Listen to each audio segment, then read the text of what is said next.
చూసుకుంటా నా మనసు దోసినావే బొమ్మ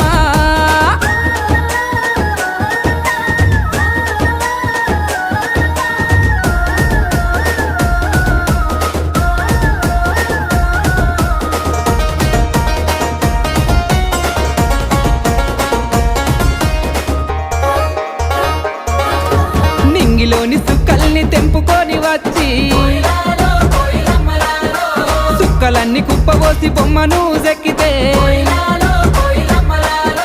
చక్కనైన నీ రూపు తయారు అయ్యనో